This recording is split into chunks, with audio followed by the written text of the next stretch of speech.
Hello बच्चों, कैसे हैं आप। हम आशा करते हैं आप स्वस्थ होंगे, अपनी बोर्ड प्रिपरेशन को कंटिन्यू कर रहे होंगे। मैं लोकेश गौतम पी एकेडमी के डिजिटल प्लेटफॉर्म पर आपका स्वागत करता हूं। आपकी बोर्ड प्रिपरेशन को स्ट्रॉन्ग करने के लिए हम लेकर आए हैं मेगा बोर्ड रिवीजन सीरीज, जो कि आपको यूट्यूब पर देखने को मिलने वाली है। उसी के साथ हम बात कर रहे हैं चैप्टर 3 की, जो कि होने वाला है केमिकल काइनेटिक्स, जिसका पार्ट 1 अपलोड भी हो चुका है। तो अगर आपने नहीं देखा है तो पहले जाइए और देख कर आइए। देन आज हम केमिकल काइनेटिक्स का पार्ट 2 स्टार्ट करने वाले हैं, जिसके अंदर हम फर्स्ट ऑर्डर रिएक्शन की बात करने वाले हैं। अब तक हम जीरो ऑर्डर जो रिएक्शन है वहां तक का पार्ट केमिकल काइनेटिक्स के अंदर कंप्लीट कर चुके हैं। नेक्स्ट हमारा टॉपिक होने वाला है फर्स्ट ऑर्डर रिएक्शन। तो एक बार बच्चों कमेंट करके बताइए, स्क्रीन शो हो रही है, आवाज आ रही है बराबर, सब ठीक है। जल्दी जल्दी बताइए ताकि हम आगे स्टार्ट करें।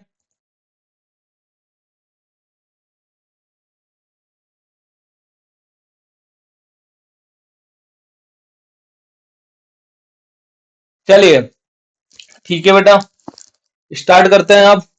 First order reaction, those reaction in which rate of reaction is directly proportional to concentration of reactant are known as first order reaction। वो रिएक्शन जो जिसकी रेट डायरेक्टली प्रोपोर्शनल हो जाए कंसंट्रेशन से। इसको समझने के लिए एक एग्जांपल लेते हैं।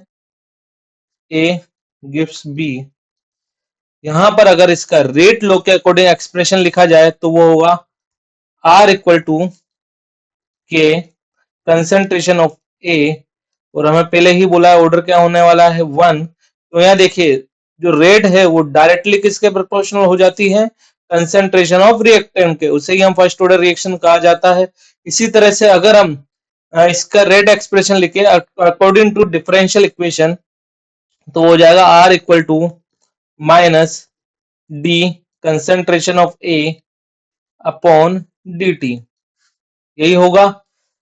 क्या दोनों रेट सेम है? जब दोनों रेट सेम है तो दोनों को बराबर किया जा सकता है। तो ये देखिए बराबर कर देते हैं, तो ये हो जाएगा माइनस डी ए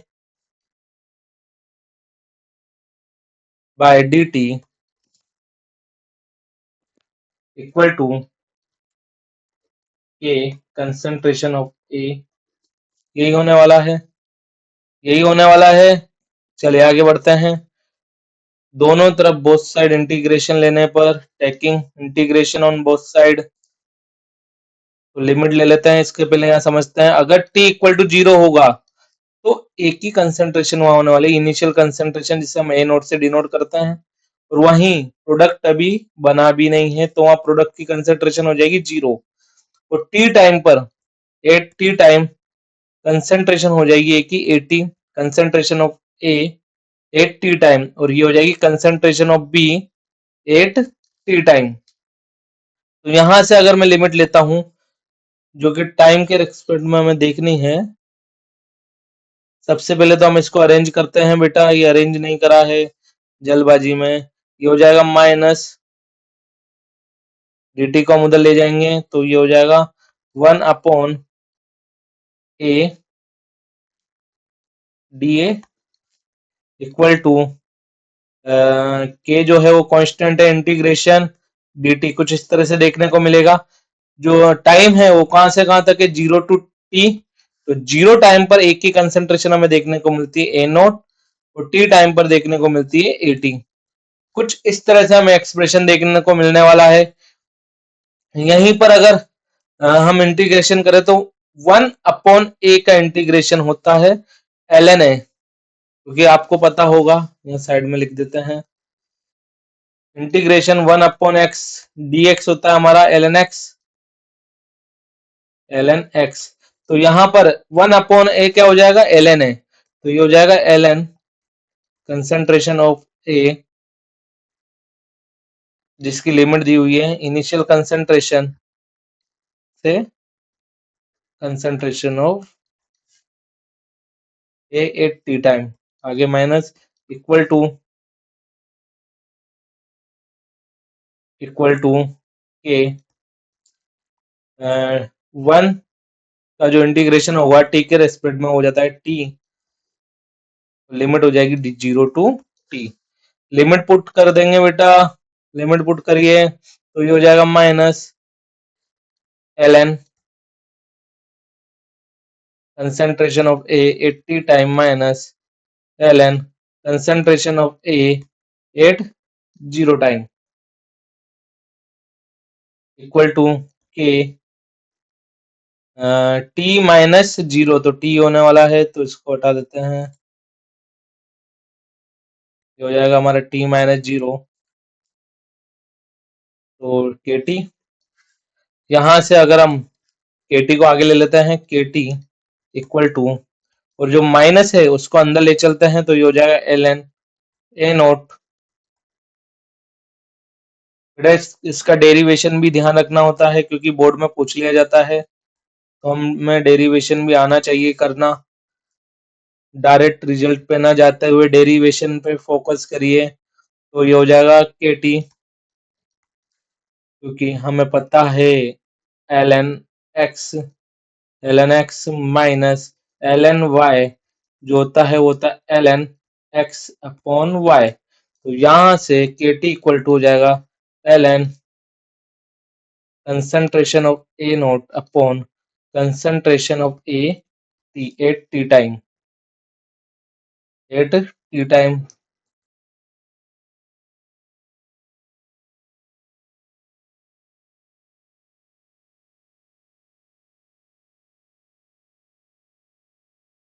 क्या हुआ ये देख लेते हैं, ठीक है। चलिए, तो यहाँ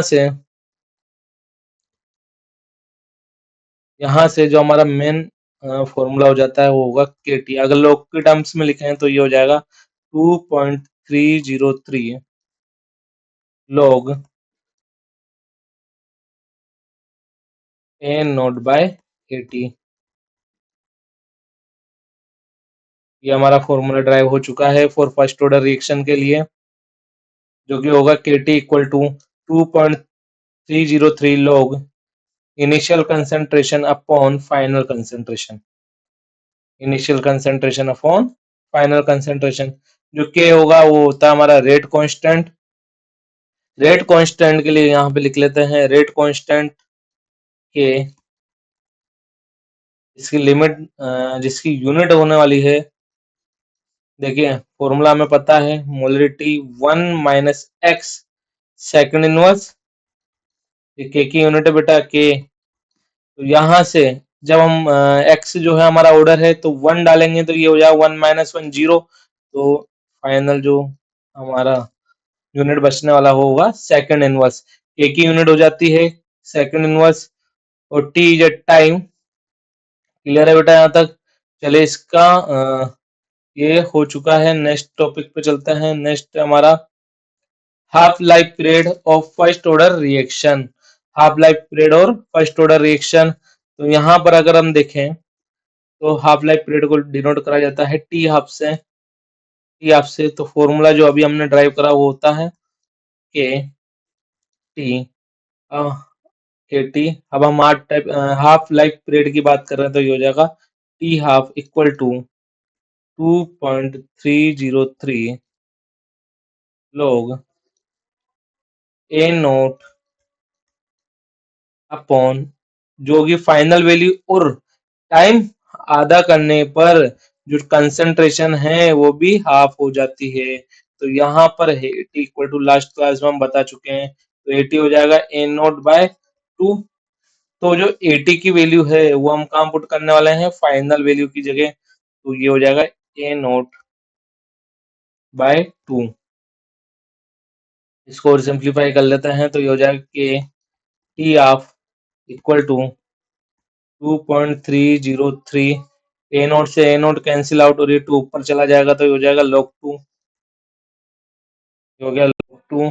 log 2 की जो वैल्यू होती है यहाँ से K T half equal to 2.303, log 2 की वैल्यू हमें देखने को मिलती है 0.3010। जब इससे मल्टीप्लाई करेंगे तो ये हो जाएगा T half equal to 0. 693 upon जो के है वो अपॉन में चला आएगा यहाँ पर, या फिर हम इसे ये भी लिख सकते हैं ln2 अपॉन के। इसे ये भी लिखा जा सकता है ln2 अपॉन के। यहाँ तक क्लियर है? अरे यहाँ तक क्लियर है? एक बार मुझे बता दीजिए कमेंट करके। चले जल्दी, यहाँ तक सब ठीक है बेटा?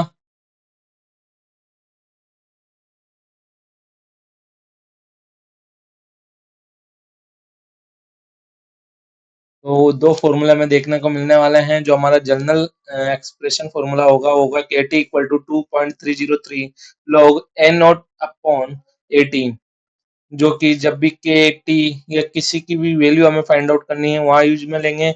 और अगर हमें हाफ लाइफ पीरियड के रिगार्डिंग कोई भी क्वेश्चन दिया जाता है तो हम डायरेक्टली ये फॉर्मूला यूज में लेने वाले हैं।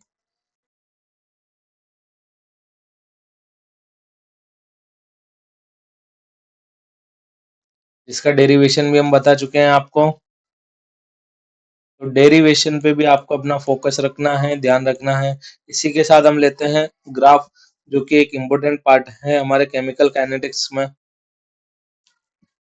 चलिए ग्राफ ग्राफ की अगर बात करें तो फर्स्ट ग्राफ है हमारा log 80 वर्सेज टी, जो कि ये तो होगा हमारा y एक्सिस पर और ये होगा हमारे x एक्सिस पर। तो जब बात करी जा रही है टी टाइम की, नॉर्मल टी टाइम है तो उसके लिए एक ही फॉर्मूला में आता है, जो कि होगा K T equal to log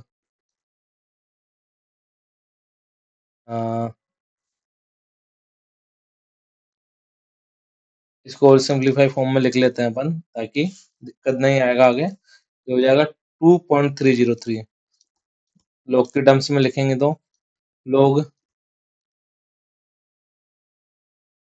A note minus log 80।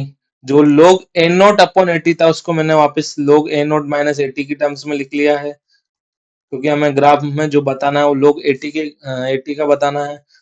अब यहाँ पर मैं 2.303 को अपॉन में लिख रहा हूँ, के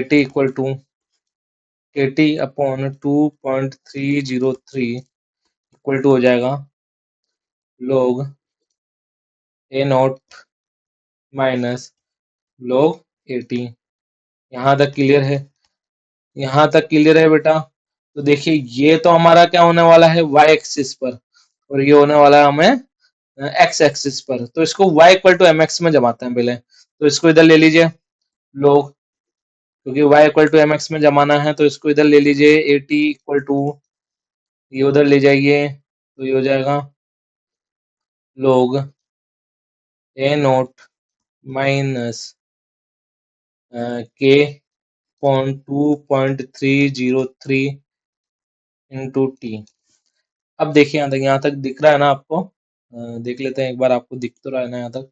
दिख रहा है बेटा? तो पेज को इधर ले लेते हैं।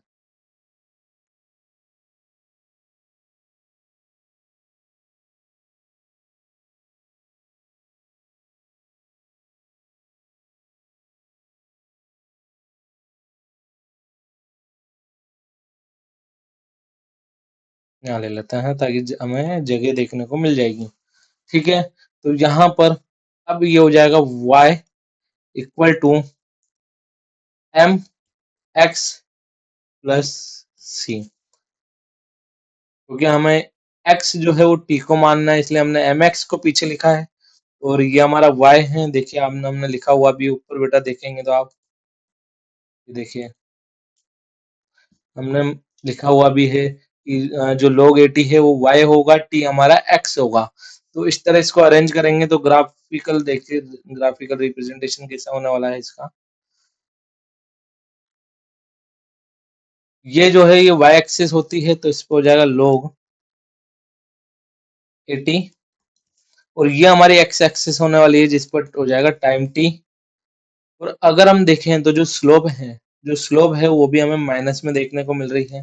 माइनस में देखने को मिल रही है तो हमारा जो लाइन है वो इंटरसेप्ट क्या होने वाला है, नीचे की तरफ। और इंटरसेप्ट हमारा क्या है इसका, सी की वैल्यू है log ए नोट। तो मान लेते हैं यहाँ पर जो हमारी सी की वैल्यू आने वाली है log ए नोट, यहाँ पर हमारे सी की वैल्यू आने वाली है log ए नोट। इसी के साथ अगर हम देखें तो ये कुछ इस तरह से हमें ग्राफ देखने को मिलने वाला है। ठीक है बेटा, यहाँ तक ग्राफ समझ गए होंगे आप लोग किस तरह से ग्राफिकल रिप्रेजेंटेशन करा है हमने फर्स्ट वाले का। सेकंड वाले की बात करें, सेकंड वाले की बात कर लेते हैं अपन, यहाँ पर ही इतनी जगह दिख ही रही है। तो यहाँ पर अगर देखें तो फॉर्मूला वही है हमारा, K T equal to 2.303 log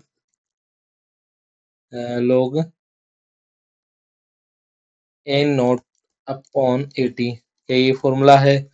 क्या इस पूरे टर्म को हमको क्या मानना है? y। तो इसको अरेंज करते हैं बेटा, पहले इसको इधर ले लीजिए 2.303 को, तो ये हो जाएगा log N nought by 80 equal to K T upon 2.303। कुछ इस तरह से देखने को मिलने वाला है। और ये हो जाएगा हमारा y equal to M X plus C. यहाँ पर c क्या है? 0 है, यहाँ c 0 है। x हमारा t होने वाला है क्योंकि ये x ही होता है, पीछे वाला आगे वाला y, तो ये y हो चुका है। अब यहाँ पर देखें तो जो स्लोप है वो हमें क्या देखने को मिलने वाली? Positive slope. और इंटरसेप्ट 0 है, तो जो लाइन है वो कहाँ से होकर जाने वाली है? ओरिजिन से। जो लाइन है वो ओरिजिन से होकर जाने वाली है बेटा। तो देखिए कुछ इस तरह से इसका ग्राफ देखने को मिलेगा हमें। ये तो हो जाएगा हमारा y एक्सिस जिसमें होगा log ए नोट बाय 80, और ये होने वाला है हमारा x एक्सिस जिस पर है t।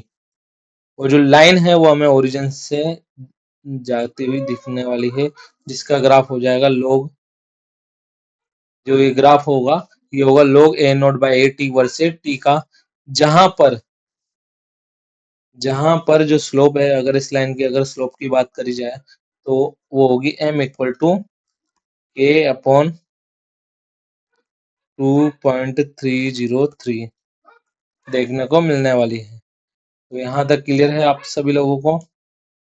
यहाँ तक क्लियर है? क्वेश्चंस पे बात कर ली जाए। फॉर्मूले जो ड्राइव है आप देख चुके हैं। अगर क्वेश्चन आपको दिख रहे हैं तो चलिए बात करते हैं फर्स्ट क्वेश्चन पे। इसको इधर ले लेते हैं, आपको दिख रहे होंगे बिल्कुल। चलिए फर्स्ट क्वेश्चन पे बात करते हैं। तो हमें दिया हुआ है the rate constant of first order reaction is 4 into 10 की power -3 second inverse. Second inverse देखते ही मुझे पता चल गया कि ये जो है ये फर्स्ट ऑर्डर रिएक्शन के लिए अगर लिख के भी नहीं दिया जाए तो मैं यूनिट देखकर भी बता सकता है कि ये रेट कांस्टेंट जो है किस ऑर्डर रिएक्शन के लिए होने वाला है। तो ये फर्स्ट ऑर्डर रिएक्शन के लिए के की वैल्यू हमें दी हुई है, ये हमारी होगी के की वैल्यू। एट रिएक्टेंट की कंसंट्रेशन हमें दी हुई है, जो कि कंसंट्रेशन है रिएक्टेंट की initial. The rate of reaction, बेटा रेट ऑफ रिएक्शन पूछा है तो हमें जब के और ये दिया हुआ है तो एक ही फॉर्मूला आ रहा है जो कि होता है are equal to K concentration of ए। तो यहाँ से हम वैल्यू पुट कर देंगे, ये हो जाएगा 4 इंटू 10 की पावर -3 और -3 मल्टीप्लाई जो 0.02 ऐसे हम लिख सकते हैं 2 इंटू 2 मल्टीप्लाई 10 की पावर -2। तो इस तरह से इसे लिखा जा सकता है, जो कि हो जाएगा 4 मल्टीप्लाई 2 इज 8 मल्टीप्लाई 10 की पावर -5। जो रेट देखने को मिलने वाली है हमें वो हो जाएगी 10 मल्टीप्लाई 10 की पावर 8 इंटू 10 की पावर -5। अगर यूनिट की बात करी जाए तो वो होगी मोलरिटी सेकंड इनवर्स। इस तरह से हम रेट ऑफ रिएक्शन को फाइंड आउट करा जाता है। सेकंड क्वेश्चन पे बात करते हैं।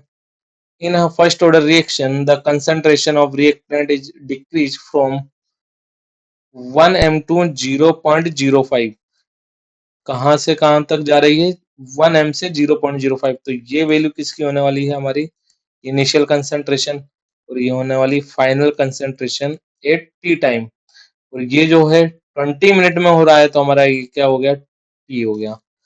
The rate constant of the reaction would be, पहले तो देखिए कौन सा ऑर्डर है, पहले देखना है कौन सा ऑर्डर है।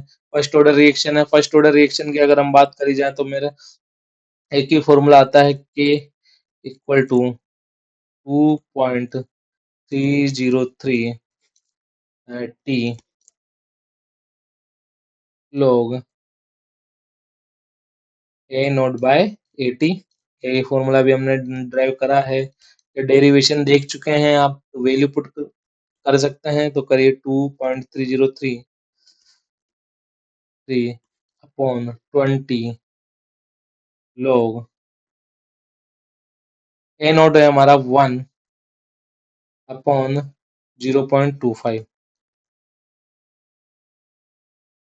1/0.25 को लिख सकते हैं, जब पॉइंट हटेगा तो ऊपर चला जाएगा 100, ये 100 और ये हो जाएगा कैंसिल आउट 4 टाइम्स,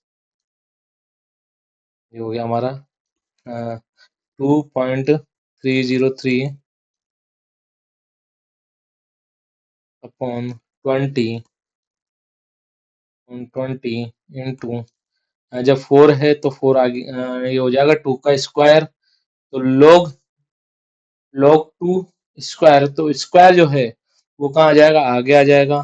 तो जो log 2 की वैल्यू होती है वो होती है 0.3010,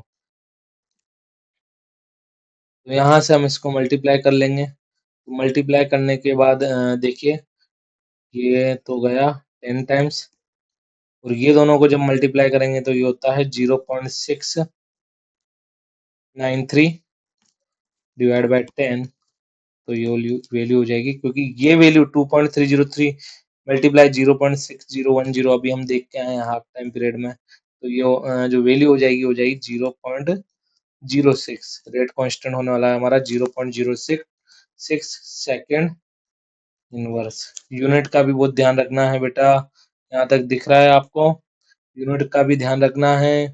तो इस तरह से जो फर्स्ट ऑर्डर रिएक्शन है उनके क्वेश्चन होने वाले हैं।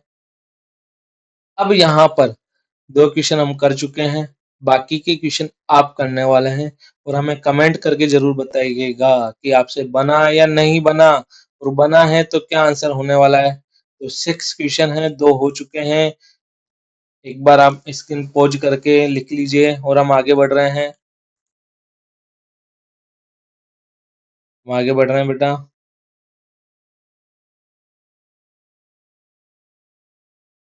नेक्स्ट है हमारा nth ऑर्डर रिएक्शन, ये जो बात थी अभी तक,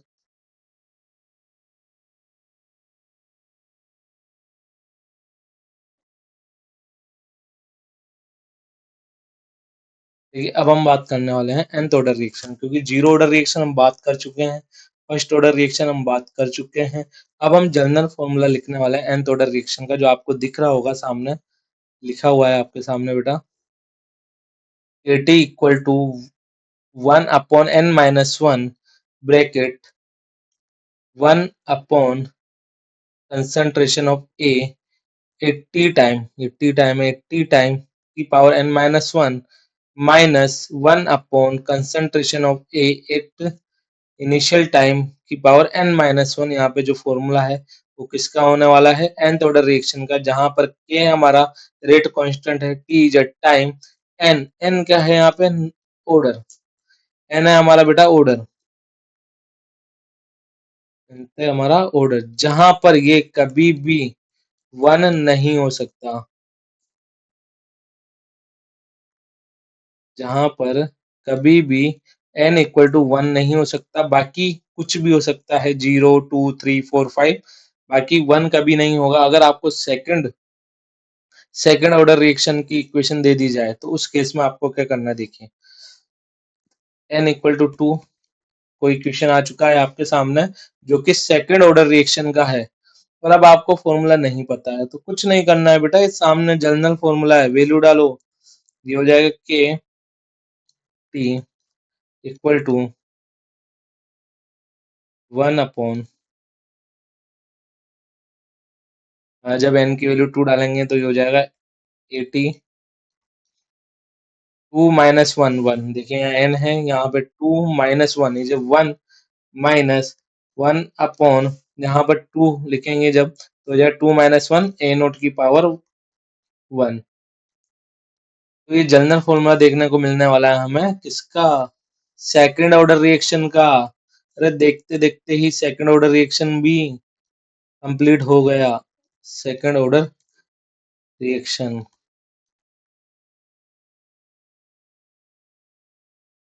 तो इस तरह से आप जो आगे भी nth ऑर्डर रिएक्शन को याद करेंगे और इसकी हेल्प से हम सेकंड थर्ड फोर्थ जो भी आपको क्वेश्चन दिया जाए उसकी वैल्यू को फाइंड आउट करा जाएगा। एक और फॉर्मूला जो बचता है जो हम सभी ऑर्डर के लिए निकालते हुए आ रहे हैं, half life period, T half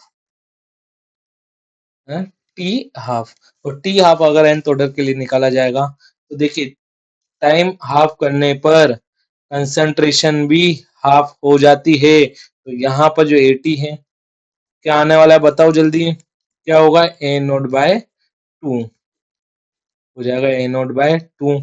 तो इस वैल्यू को कहाँ पुट करने वाले हैं, इसके अंदर हमारे जनरल फॉर्मूले के अंदर पुट करेंगे। तो जो फाइनल रिजल्ट हमें देखने वाला है, हम फाइनल रिजल्ट लिखने वाले हैं बेटा डायरेक्ट, तो ये होगा K T half equal to 1/n-1, अभी लेख कर रहा है थोड़ा, bracket 1 upon initial concentration.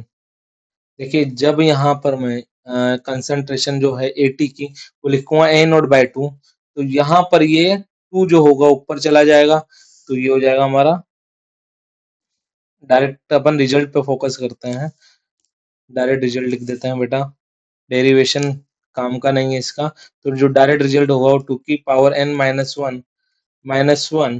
Upon, अगर आपको करना है तो करके देखिएगा एक बार घर पे डेरिवेशन, इसका इजी डेरिवेशन है।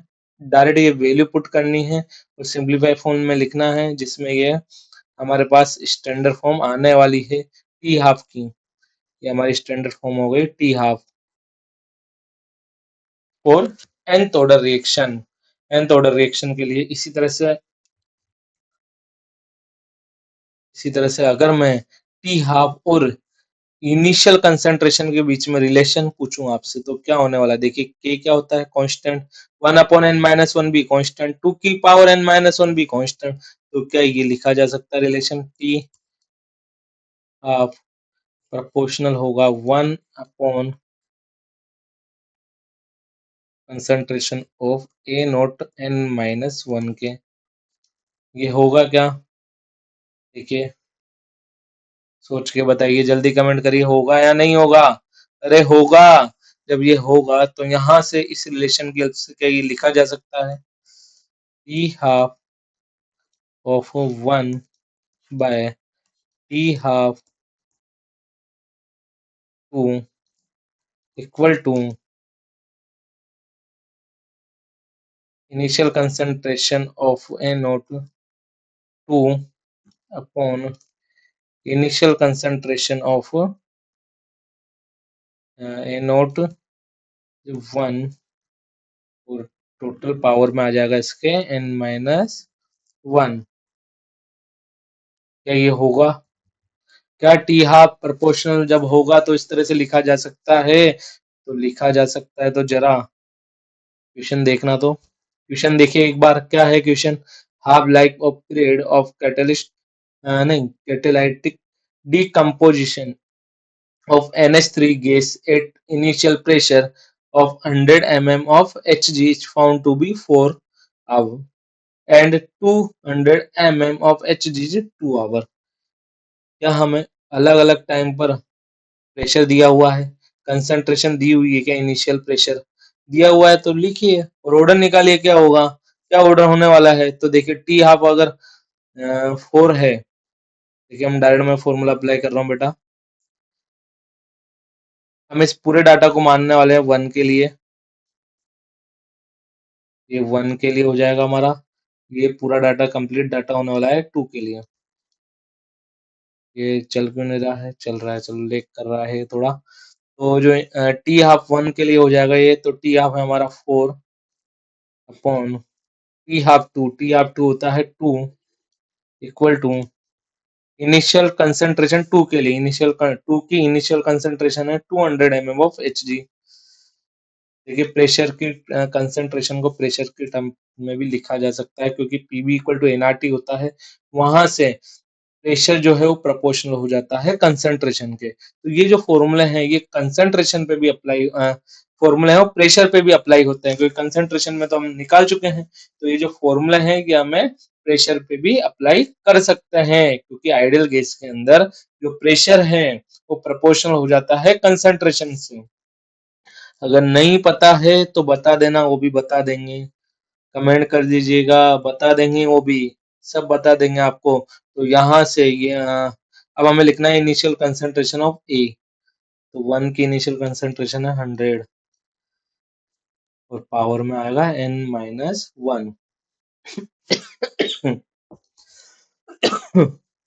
n-1। तो यहाँ से ये हो गया 2 और ये 100 से भी हो गया 2 की पावर n-1, जो कि जब दोनों की पावर को कंपेयर करा जाएगा तो ये हो जाएगा 1 इक्वल टू n-1, जो कि होता है n equal to 2। n equal to 2 दिख रहा है आपको? आपको दिख रहा है बेटा? चलिए दिख रहा है। तो यहाँ पर जब हमें n क्या देखने को मिल रहा है? Second order. ये जो पूरा कॉन्सेप्ट है किस पे बेस हो गया? सेकंड ऑर्डर पे। तो हमने इसका फॉर्मूला डेरिवेशन भी बता दिया है आपको, उसके ऊपर एक क्वेश्चन जो सेकंड ऑर्डर रिएक्शन पे बेस्ड था वो भी हम बता चुके हैं। तो ये पूरा जो first order, zero order, first order reaction, zero order reaction, nth order reaction और nth ऑर्डर रिएक्शन से सेकंड ऑर्डर रिएक्शन ड्राइव करके और उसके ऊपर क्वेश्चन करके बता चुके हैं। एक बार एनसीईआरटी जरूर देखिएगा और वहां से जो भी क्वेश्चन है वो बनाइएगा और हमें बताइएगा आपसे बने हैं या नहीं। इसी के साथ हम आगे बढ़ते हैं केटीजी पर।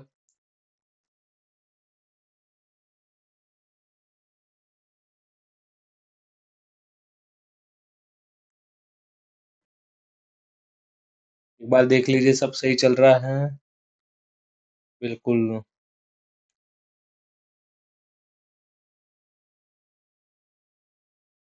सब सही चल रहा है बेटा, कोई दिक्कत आए तो बता दीजिएगा।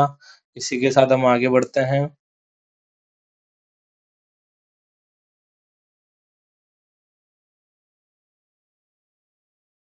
चलिए कोलिजन थ्योरी जो कि केटीजी पर बेस होती है। केटीजी क्या होता है? काइनेटिक्स थ्योरी ऑफ गैसेस, जो कि आईआईटी का टॉपिक है, लेकिन हम यहाँ पर बोर्ड की प्रिपरेशन के लिए बैठे हैं तो हम केटीजी पर नहीं जाएंगे, हम ओनली नाम लेके आगे बढ़ जाएंगे। तो कोलिजन थ्योरी का कुछ इंट्रोडक्शन पार्ट दिया हुआ है वो पढ़ लीजिए। This is based on kinetic theory of gas. It was given by Mac Protege and William Lewis. According to this theory, for a chemical reaction to occur, there must be collision in between the reacting species.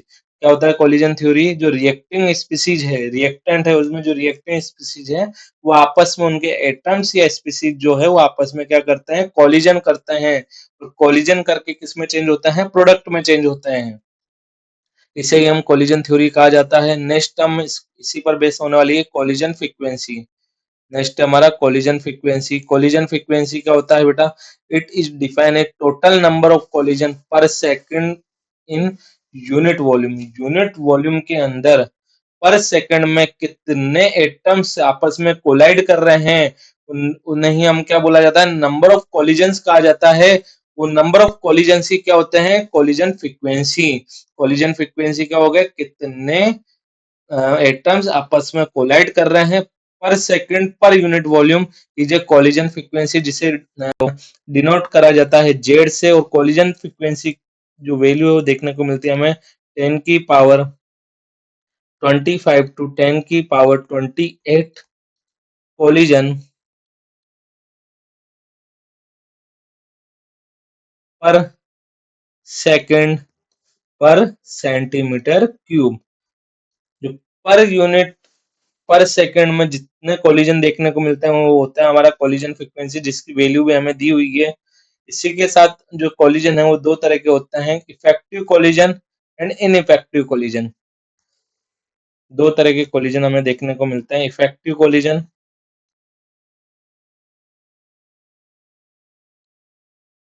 Effective collision and ineffective collision.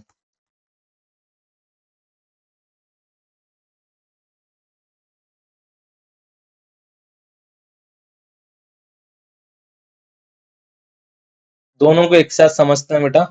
Effective collision क्या होते हैं? वो collision जो reactant collision होने के बाद reactant किस में चेंज हो जाए? प्रोडक्ट में, उन्हें बोला जाता है इफेक्टिव कोलिजन। वो कोलिजन जो कि रिएक्टेंट के किस में चेंज हो जाए? प्रोडक्ट में, वो होते हैं इफेक्टिव कोलिजन। जो नहीं होते हैं चेंज, वो होते हैं हमारे इनइफेक्टिव कोलिजन।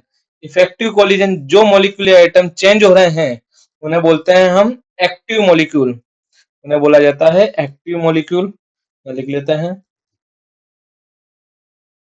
Active molecule. और जो नहीं होते हैं उन्हें बोला जाता है इनएक्टिव या पैसिव मॉलिक्यूल। इनएक्टिव या पैसिव मॉलिक्यूल।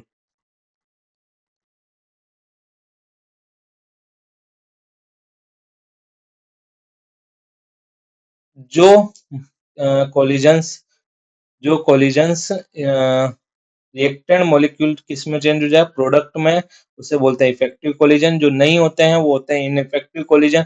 इसी बेसिस पे दो तरह के बैरियर हमें देखने को मिलते हैं जहां पर रिएक्टेंट मॉलिक्यूल प्रोडक्ट में चेंज हो जाते हैं। तो वन बाय वन हम बात करने वाले हैं उन्हीं में। फर्स्ट होता है हमारा ओरिएंटेशन बैरियर और सेकंड होता है हमारा एनर्जी बैरियर। ओरिएंटेशन बैरियर जो है हमें सामने देखने को मिल रहा है बेटा। ओरिएंटेशन बैरियर में जो भी मॉलिक्यूल्स हैं या एटम है, जब वो आपस में टकराएंगे तो अगर उनका डायरेक्शन जो है वो अगर सही है या ओरिएंटेशन सही है टकराने का, तो रिएक्टेंट किस में चेंज हो जाएंगे? प्रोडक्ट में।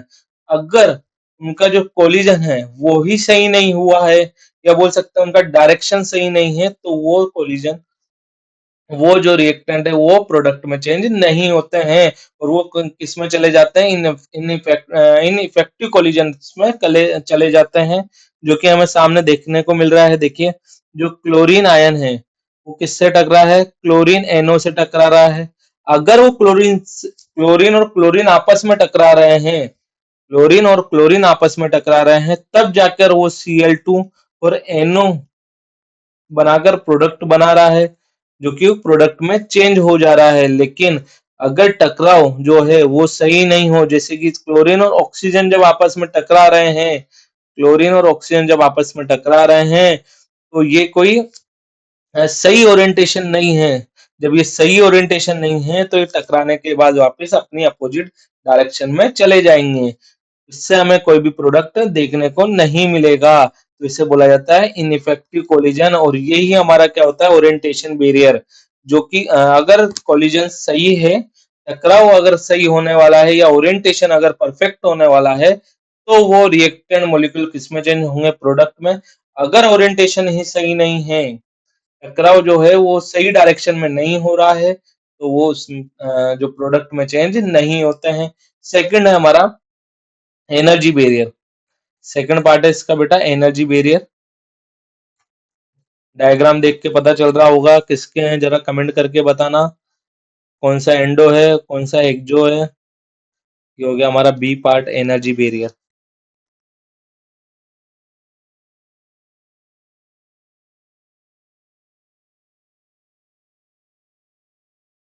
एनर्जी बैरियर हम यहाँ दो पार्ट के लिए पढ़ने वाले हैं। ये हमारा होता है एंडोथर्मिक, एंडो का क्या डायग्राम होता है ये एंडो। सेकंड है हमारा एक्जोथर्मिक, जो कि आप काफी चैप्टर में पढ़ के आ चुके होंगे। तो मुझे लगता नहीं इसमें तो डाउट होगा आपको, इसमें तो कोई डाउट नहीं होना चाहिए। अब वो नहीं होना चाहिए तो चलिए आगे बढ़ते हैं, थोड़ा बड़ा करके बताते हैं। देखिए फर्स्ट ग्राफ में अगर देखें आप तो ये एंडोथर्मिक का डायग्राम है, जिसमें रिएक्टेंट की एनर्जी, जो रिएक्टेंट की एनर्जी होती है वो प्रोडक्ट से कम होती है। ठीक है, और हमें डेल्टा एच पता है किस तरह से निकाला जाता है? Final energy minus initial energy, या energy of product minus energy of reactant. तो चलिए डायग्राम को समझते हैं। स्टार्टिंग में हर मॉलिक्यूल या आइटम्स के पास कुछ ना कुछ एनर्जी होती है, जिसे उस रिएक्टेंट की पोटेंशियल एनर्जी कहा जाता है। अब यहाँ भी कुछ ना कुछ जो रिएक्टेंट है उसके पास एनर्जी है, जो कि पोटेंशियल एनर्जी है। अब हम क्या कर रहे हैं, धीरे धीरे उसे एनर्जी दे रहे हैं, एनर्जी दे रहे हैं, एनर्जी दे रहे हैं, और एक पॉइंट ऐसा आएगा जिसे बोलते हैं ट्रांजिशन स्टेट, जहां पर रिएक्टेंट किसमें चेंज हो रहा है, प्रोडक्ट में। रिएक्टेंट प्रोडक्ट में चेंज होकर अपनी एनर्जी को लूज करता है, और यहाँ पर आकर ये इसका एनर्जी जो है, प्रोडक्ट की एनर्जी हमें यहाँ पर आकर देखने को मिलती है। ठीक है यहाँ तक। अब जितनी एनर्जी हमने दी है, जितनी एनर्जी रिएक्टेंट मॉलिक्यूल को हमने minimum amount of energy required दी है, रिएक्टेंट स्पीसीज को प्रोडक्ट में चेंज होने के लिए उसे बोला जाता है एक्टिवेशन एनर्जी। जितनी एनर्जी रिएक्टेंट को दी गई है प्रोडक्ट में चेंज होने के लिए, देखो यहाँ से यहाँ तक की जो कंप्लीट एनर्जी है, ये हमने प्रोवाइड कराई है रिएक्टेंट मॉलिक्यूल को, इसमें कन्वर्ट होने के लिए, प्रोडक्ट में कन्वर्ट होने के लिए, उसे बोलते हैं एक्टिवेशन एनर्जी। तो जब अब ये प्रोडक्ट में चेंज हो चुका है तो इसके पास भी कुछ ना कुछ एनर्जी होगी, और रिएक्टेंट के पास भी कुछ ना कुछ हो एनर्जी होगी। तो इन दोनों एनर्जी का जो चेंज है, जिसे बोला जाता है एनर्जी चेंज डेल्टा एच, तो डेल्टा एच है वो क्या होगा, H P minus H are. तो यहाँ से प्रोडक्ट की एनर्जी ज्यादा है, रिएक्टेंट की एनर्जी कम है, तो हमें ओवरऑल क्या देखने को मिलेगा, पॉजिटिव देखने को मिलेगी, और इस केस को बोल दिया जाता है एनर्जी एब्जॉर्ब्ड हुई है। और इस पूरे जो रिएक्शन है किसका डायग्राम हो जाता है, एंडोथर्मिक का। एंडोथर्मिक के अंदर डेल्टा एच हमारा पॉजिटिव होता है, और हम बोल देते हैं एनर्जी एब्जॉर्ब हो रही है। ये तो होगी पुरानी बातें। अब नई बातें देख लीजिए। नई बातों में अगर देखें तो जो रिएक्टेंट स्पीसीज को जो एनर्जी दी गई है, रिएक्टेंट से प्रोडक्ट में चेंज होने के लिए, उसे बोलते हैं एक्टिवेशन एनर्जी। इस साइड वाला जो एनर्जी होता है, एक मिनट रुकिए, कलर चेंज कर लेते हैं। ये इस साइड वाला जो एनर्जी है, ये इसे बोला जाता है activation energy of forward direction. ये activation energy of forward direction, और ये जो एनर्जी है इसे बोला जाता है activation energy of backward direction, जो बैकवर्ड डायरेक्शन। यहाँ तक क्लियर है। और जो ये टोटल एनर्जी है जीरो से लेकर जो टॉप है इस डायग्राम का, इसे बोलते हैं हम threshold energy. Threshold energy, threshold energy जिसकी डेफिनेशन आप नीचे देखिए। ये बताइए आपको यहाँ से लेकर के यहाँ तक की जो एनर्जी है वो हो जाती है हमारी थ्रेशोल्ड एनर्जी, जो कि रिटर्न शब्दों में आपके सामने लिखी हुई है। Threshold energy the minimum amount of energy which must be passed by reactant molecule for a chemical reaction to occur.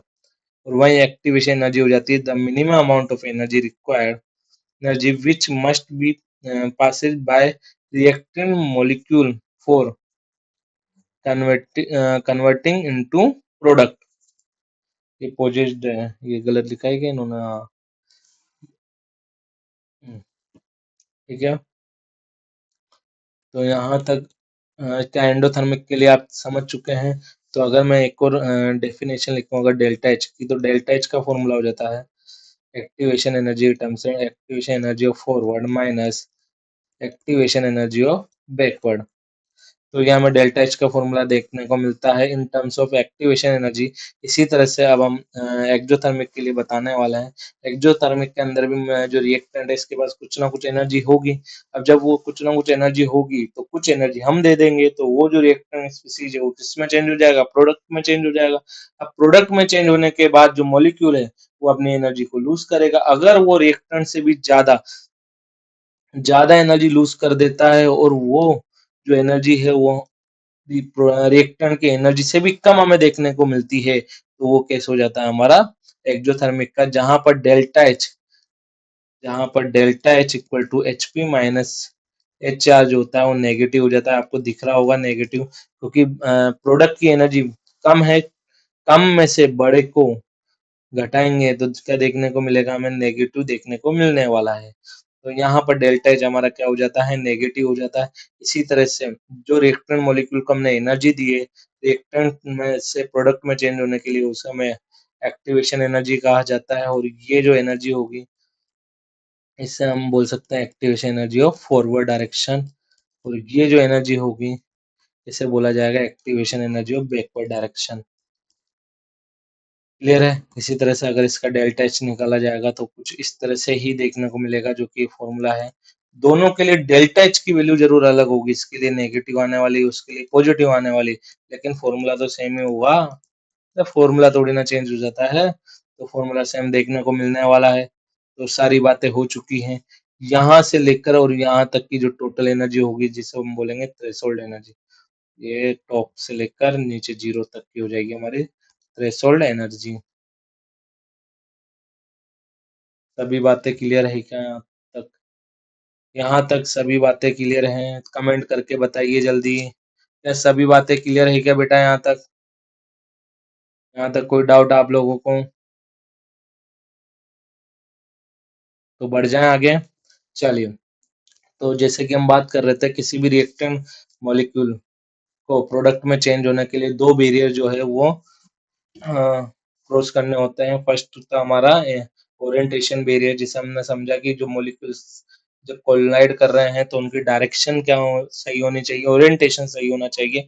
Second हमने देखा एनर्जी बैरियर, जिसमें कि हर मॉलिक्यूल को हमें कुछ ना कुछ एनर्जी या एनर्जी देनी होती है, जो कि डिसाइड करता है कि रिएक्टिंग, जो कि रेट को भी डिसाइड करता है। हाँ, ये बात भी बतानी थी, जो एनर्जी है यहाँ पे एक्टिवेशन एनर्जी, वो हमें रेट के बारे में बताती है।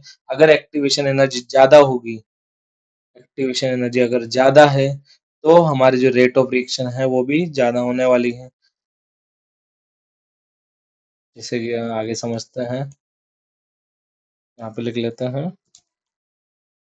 अगर किसी की एक्टिवेशन एनर्जी ज्यादा है,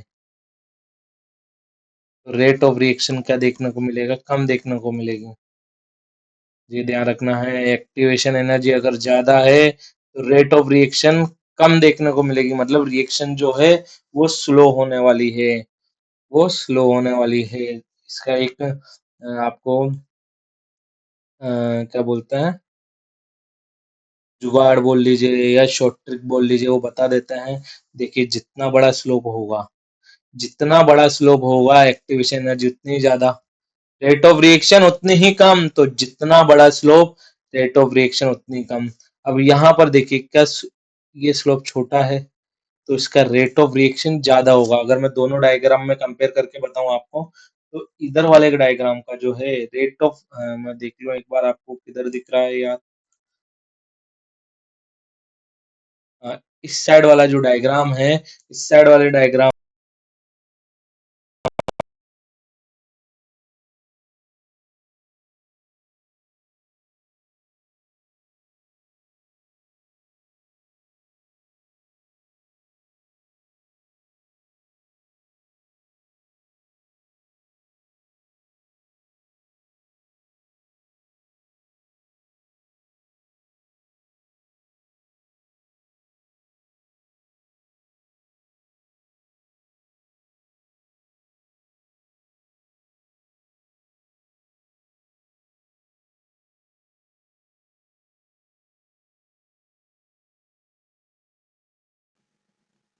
आगे क्या है और आगे क्वेश्चन है, क्वेश्चन करके देखने वाले हैं वन बाय वन, जितने भी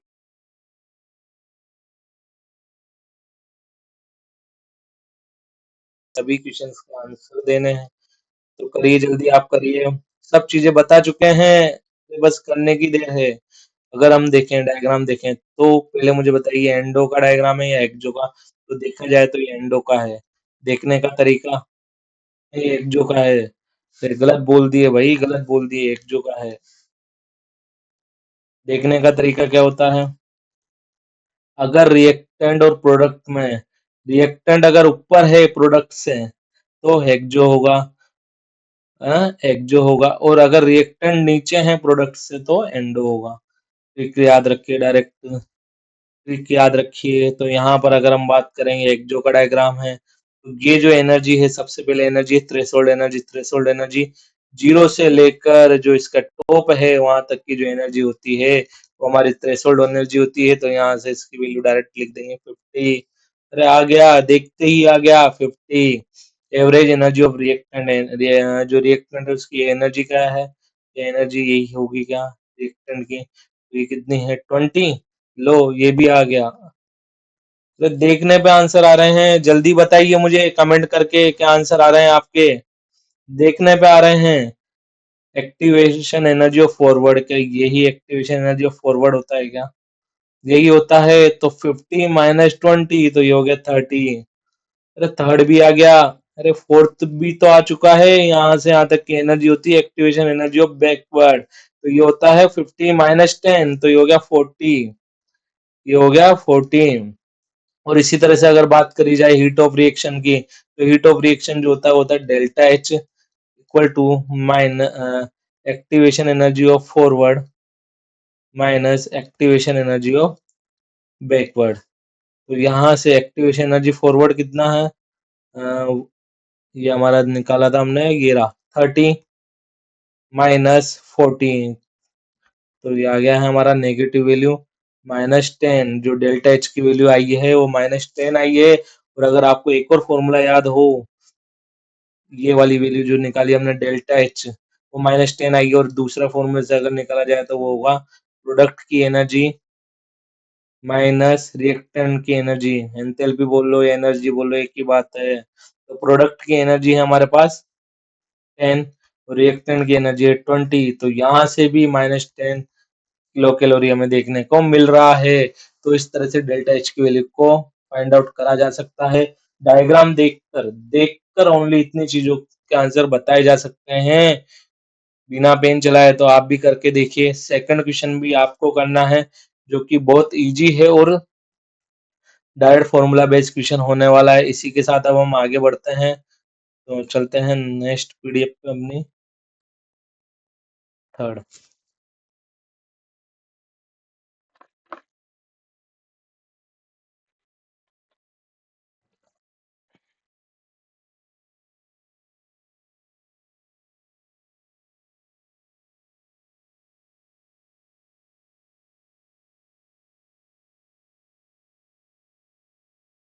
नेक्स्ट है हमारा factor affecting activation energy. Activation energy आप समझ चुके हैं। एक्टिवेशन एनर्जी को डिनोट करा जाता है ई ए से। ये क्या होता है? एक्टिवेशन एनर्जी होती है। अब ये किन किन फैक्टर पर इफेक्ट करती है, ये देखने वाले हैं। नेचर ऑफ रिएक्टेंट, देखिए डिफरेंट रिएक्टेंट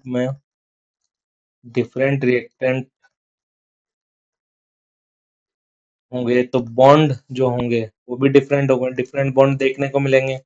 डिफरेंट बॉन्ड आया ना? जब बॉन्ड डिफरेंट देखने को मिलेंगे, जैसे कि सिंगल बॉन्ड, किसी में डबल बॉन्ड, किसी में ट्रिपल बॉन्ड, तो डिफरेंट बॉन्ड देखने को मिलेंगे तो वहां पर बॉन्ड एनर्जी भी क्या हो जाएगी? डिफरेंट हो जाएगी। बॉन्ड एनर्जी भी क्या हो जाएगी? डिफरेंट हो जाएगी।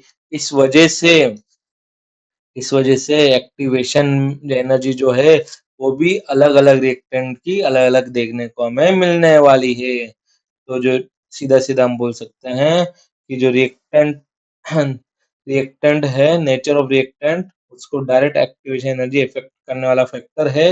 इसी तरह से प्रेजेंस ऑफ कैटलिस्ट। अब एक कैटलिस्ट क्या होता है सबसे पहले देखने वाले हैं। दो तरह के कैटलिस्ट की बात करते हैं, positive catalyst and negative catalyst. Positive catalyst जो होते हैं, किसी भी रिएक्शन के अंदर जब डाला जाता है तो ये रेट ऑफ रिएक्शन की वैल्यू को बढ़ा देते हैं।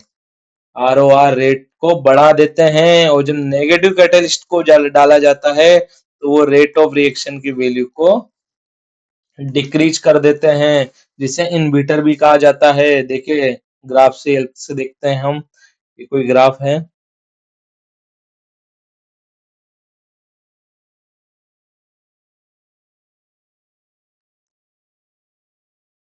यहाँ पर पहले तो मुझे ये बताइए, ये एंडो का है या हेक्सो का है?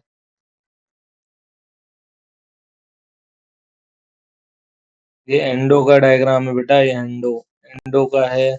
इसी के साथ कोई रिएक्शन है जिसका हमें एक्टिवेशन एनर्जी ये देखने को मिल रही है, रेट भी हमें देख निकाल सकते हैं। लेकिन वहीं अब इस रिएक्शन के अंदर जैसे ही मैं पॉजिटिव कैटलिस्ट डालूंगा तो देखिए क्या देखने को मिलता है।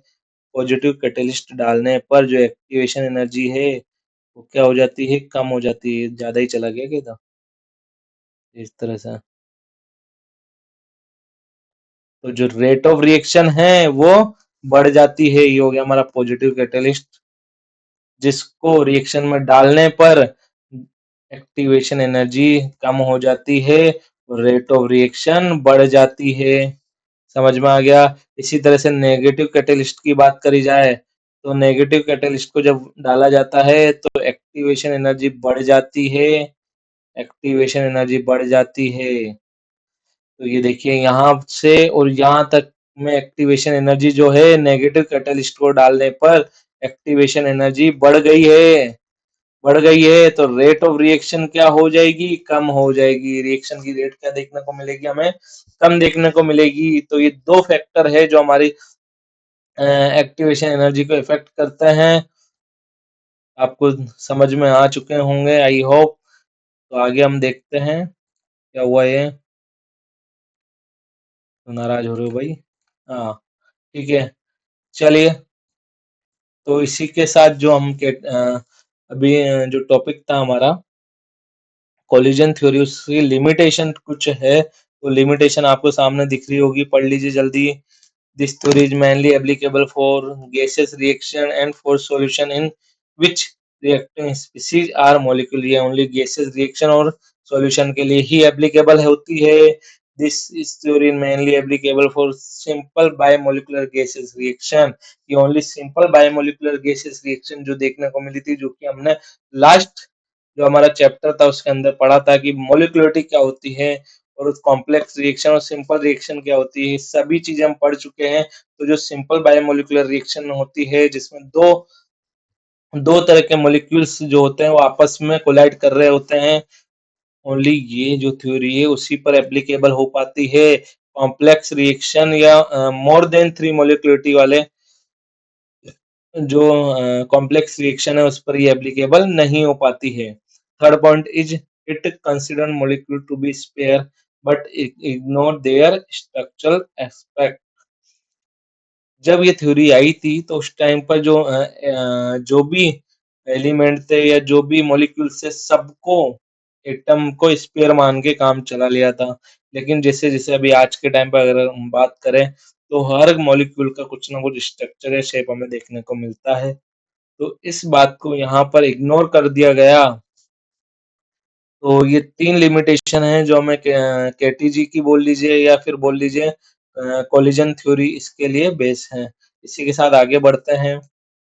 नेक्स्ट टॉपिक हमारा factor affecting rate of reaction. Factor affecting rate of reaction. तो फर्स्ट है हमारा, एक बार मुझे कमेंट करके बताइए आपको वॉइस और स्क्रीन क्लियर शो हो रही है ना, जल्दी बताइए। Factor affecting rate of reaction. Factor affecting rate of reaction में हम बात करने वाले हैं आरओआर की। कौन कौन से फैक्टर है जो आरओआर को इफेक्ट करते हैं, इफेक्ट करते हैं। तो फर्स्ट हम ले रहे हैं नेचर ऑफ रिएक्टेंट, रिएक्टेंट के नेचर पर। तो फिजिकल स्टेट ऑफ रिएक्टेंट की अगर हम बात करें तो सॉलिड, लिक्विड एंड गैस, तीन तरह की फिजिकल स्टेट हमें देखने को मिलती है। तीन तरह की जो फिजिकल स्टेट हमें देखने को मिलती है। देखिए जैसे जैसे हम सॉलिड से लिक्विड और लिक्विड से गैस में जाते हैं तो इंटरमोलिकुलर अट्रैक्शन फोर्स, यहाँ पर अगर हम बात करें तो इनके केस में इंटर मोलिकुलर अट्रैक्शन फोर्स जो है वो क्या होने लगते हैं, वीक होने लगते हैं। जब वीक होने लग जाएंगे तो जो कॉलिजन है, जेड कॉलिजन जो होंगे वो बढ़ जाएंगे। इससे कॉलिजन बढ़ने से कॉलिजन फ्रीक्वेंसी जो होती है जेड वो बढ़ जाती है। जब कॉलिजन फ्रीक्वेंसी बढ़ जाएगी तो इफेक्टिव कॉलिजन्स भी हमें बढ़ जाएंगे, इफेक्टिव कॉलिजन्स बढ़ जाएंगे तो आरओआर की वैल्यू भी बढ़ जाती है, रेट ऑफ रिएक्शन की वैल्यू भी बढ़ जाती है। सॉलिड से लिक्विड, लिक्विड से गैस में जब आते हैं तो इंटरमोलिकुलर अट्रैक्शन फोर्स जो है वो कम होते जाते हैं। इस वजह से कॉलिजन फ्रीक्वेंसी बढ़ जाती है, इफेक्टिव कॉलिजन बढ़ जाता है और रेट ऑफ रिएक्शन भी बढ़ जाती है। बात करें फिजिकल साइज ऑफ पार्टिकल्स की, फिजिकल जितनी ज्यादा साइज कम होगी, साइज जैसे जैसे कम होती जाएगी, सरफेस एरिया, सरफेस एरिया क्या हो जाएगा, बढ़ जाएगा। सरफेस एरिया बढ़ जाता है। जब सरफेस एरिया बढ़ जाता है तो रेट ऑफ रिएक्शन भी बढ़ जाती है। साइज छोटी होने पर सरफेस एरिया बढ़ जाता है, रेट ऑफ रिएक्शन बढ़ जाती है। जैसे कि समझें कि जैसे शुगर पाउडर जो होता है वो इजीली पानी में घुल जाता है compare two cube sugar. Powder जल्दी घुल जाएगा, जबकि वहां पे हम शुगर क्यूब को अगर डालेंगे, शुगर क्यूब को जब डाला जाता है तो उसमें क्या लगता है, टाइम लगता है डिजोल्व होने में। तो साइज छोटा, सरफेस एरिया बड़ा, सरफेस एरिया बड़ा, तो रेट ऑफ रिएक्शन भी क्या हो जाती है, बढ़ जाती है।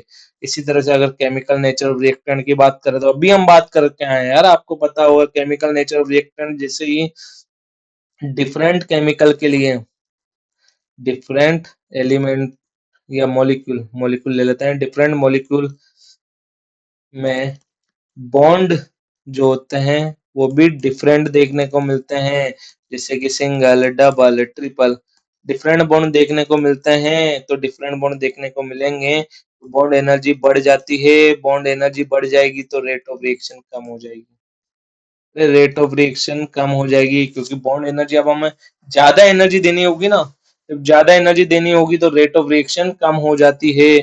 इस वजह से बॉन्ड एनर्जी बढ़ जाती है, जैसे जैसे बॉन्ड बढ़ते हैं तो रेट ऑफ रिएक्शन कम हो जाती है। चलिए आगे बढ़िए। Concentration of reactant, concentration of reactant की अगर बात करी जाए तो रिएक्टेंट की कंसंट्रेशन बढ़ने पर, मतलब सॉल्यूट की मात्रा, मैं लिख देता हूँ एन, सॉल्यूट बढ़ने पर, सॉल्यूट की मात्रा बढ़ने पर कंसंट्रेशन जो होता है एन बाई वी में वॉल्यूम क्या होता है, वॉल्यूम क्या हो जाता है, कम हो जाता है। जब वॉल्यूम कम हो जाएगा तो number of solute particle, number of solute particle in पर वॉल्यूम क्या हो चुके हैं, बढ़ चुके हैं, इन पर वॉल्यूम बढ़ चुके हैं। तो अब यहाँ पे छोटी साइज में ज्यादा सॉल्यूट पार्टिकल है तो आपस में कोलिजन्स भी ज्यादा होंगे, समझे आप। एक था बड़ा रूम जिसके अंदर 100 पीपुल थे, 100 आदमी थे, और एक है छोटा रूम जिसके अंदर 100 आदमी है। आपस में धक्का मुक्की कहाँ ज्यादा होगी, छोटे रूम में ना। तो जब न सॉल्यूट की मात्रा पर वॉल्यूम जो होगी वो बढ़ जाएगी, बढ़ जाएगी तो जो कोलिजन्स है वो बढ़ जाएंगे और कोलिजन फ्रीक्वेंसी भी बढ़ जाएगी, जिससे इफेक्टिव कोलिजन बढ़ेंगे और आरओआर की वैल्यू भी बढ़ जाती है। समझ गए। प्रेशर, प्रेशर, अरे प्रेशर बढ़ा दिया है, प्रेशर बढ़ा दिया है मतलब वॉल्यूम कम हो गया है, वही वाली बात। रूम छोटा कर दिया है, अंदर 100 लोग ही, रूम छोटा कर दिया है, धक्का मुक्की चालू, वो धक्का मुक्की चालू तो कोलिजन फ्रीक्वेंसी बढ़ जाती है, इफेक्टिव कोलिजन बढ़ जाएंगे और आरओआर भी बढ़ जाते हैं। क्लियर है। इफेक्टिव कोलिजन बढ़ जाते हैं तो आरओआर भी बढ़ जाती है। उसी तरह से बात करते हैं टेम्परेचर की। टेम्परेचर बढ़ाने पर जो एटम्स हैं उनकी काइनेटिक्स एनर्जी जो है, काइनेटिक एनर्जी वो बढ़ जाएगी। जब काइनेटिक एनर्जी बढ़ जाएंगे तो वो और रैंडम मूव करने लग जाएंगे एटम, और कोलिजन्स बढ़ जाएंगे। कोलिजन बढ़ने से इफेक्टिव कोलिजन्स भी बढ़ जाते हैं। अरे फिर तो आगे तो पता है आपको, ये चल क्यों नहीं रहा भाई। कोलिजन्स बढ़ जाएंगे तो इफेक्टिव कोलिजन्स भी बढ़ जाते हैं, जिससे रेट ऑफ रिएक्शन भी बढ़ जाती है, रेट ऑफ रिएक्शन भी बढ़ जाती है। यहाँ पर, अब यहाँ पर हम टेम्परेचर से रिलेटेड ही एक डायरेक्ट फॉर्मूला है, आरएनएस इक्वेशन जिसे कहा जाता है, काफी बार सुना होगा। वो देखने वाले हैं, दो तरह के आरएनएस रिएक्शन है, इक्वेशन है, वो देखने वाले हैं। फर्स्ट हमें रेट कांस्टेंट, दो टेम्परेचर से रिलेटेड जो रेट कांस्टेंट है वो किस तरह से रिलेशन देखने को मिलता है, वो सामने लिखा हुआ है आपके। Log K2/K1 equal to E A is activation energy, ये by 2.303 R 1/T1 minus 1/T2। T1 and T2 is a temperature of T1 and ये है temperature of T2। Rate constant K2 at temperature T2 and rate constant K1 at temperature T1। तो यहाँ पर सारी value, ये is activation energy लिख देते हैं, चलो activation energy,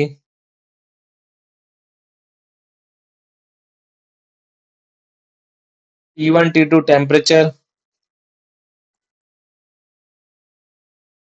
R is a gas constant और K2 K1 रेट कांस्टेंट। इसी तरह से अगर हमें रेट कांस्टेंट और एक्टिवेशन एनर्जी के बीच के रिलेशन को देखना है तो ये होगा K इक्वल टू ए, ये गलत लिखा है, अरे ऑपरेटर सर क्या कर रहे हो आप, अगर देख रहे हो तो थोड़ा सही लिखा करो। ये होता है K ए ई की पावर माइनस ये अपॉन आर टी, ये अपॉन आर टी। तो कुछ इस तरह से रेट कांस्टेंट और एक्टिवेशन एनर्जी के बीच में रिलेशन देखने को मिलता है, जो कि टेम्परेचर के बीच का रिलेशन भी हम बोल सकते हैं। एक्टिवेशन एनर्जी और टेम्परेचर के बीच का रिलेशन भी हमें यहाँ पर देखने को मिलता है। और इसी पर बेस कुछ क्वेश्चन दिए हुए हैं, जो कि कौन करेगा, आप करेंगे। जो कि कौन करेगा, आप करेंगे। तो फर्स्ट क्वेश्चन देखिए, first question, the value of rate constant is double when temperature is increase from 27 degree Celsius to 37 degree Celsius. Calculate activation energy. Activation energy calculate करनी है यहाँ पर। तो यहाँ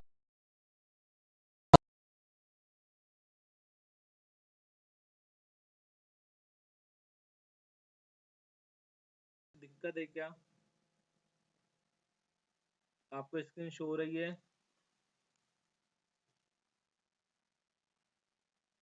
तो ये दोनों क्वेश्चन जो है आपको, चलिए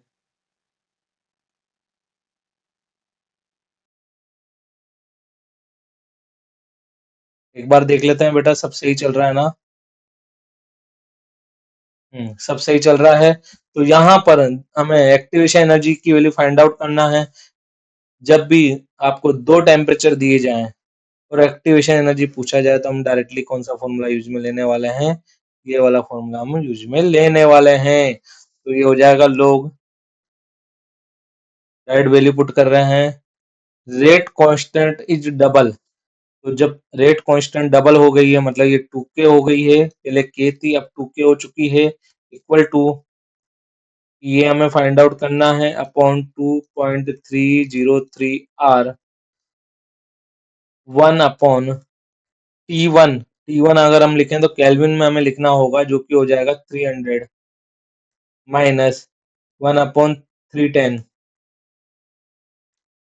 ये हमें देखने को मिलने वाला है। यहाँ से अगर वैल्यू निकालेंगे तो ये हो जाएगा log 2 equal to E A upon 2.303। R की वैल्यू अगर हम, कैलोरी की बात चल रही है, देखिए आपको लिखा है यहाँ पे इन कैलोरी, और कैलोरी में आर की वैल्यू को लिखते हैं हम 2। तो ये हो जाएगा 300 माइनस 300, तो ये हो गया 10 अपॉन 300 मल्टीप्लाई 3 1 10। कुछ इस तरह से वैल्यू देखने को मिलने वाली है। कैलकुलेशन आप कर लेंगे, हमें विश्वास है। तो इसी तरह से जो केमिकल काइनेटिक्स है बोर्ड लेवल का, वो कंप्लीट हो चुका है, जो कि एक हमें मेगा रिवीजन सेशन चल रहा था, उसके अकॉर्डिंग इसको जितना जल्दी हो सके उतना शॉर्ट पीरियड में हमें कंप्लीट करना था, जो हम कर चुके हैं। साथ के साथ आपको एनसीईआरटी भी पढ़नी है, इसके साथ आपको एनसीईआरटी पढ़नी है, क्वेश्चन अटेम्प्ट करने हैं, जो भी एनसीईआरटी के अंदर क्वेश्चंस है उन्हें करिए, एनसीईआरटी को अच्छी तरह से पढ़िए। और इसमें जो भी डेरिवेशन दिए हुए हैं, चाहे वो जीरो ऑर्डर हो, फर्स्ट ऑर्डर हो, ये हमें देख कर जाने हैं, अपने हाथ से लिखे होने चाहिए। तो चलिए लगे रहिए, तैयारी करते रहिए, मिलते हैं नेक्स्ट क्लास में नेक्स्ट नए चैप्टर के साथ। ओके।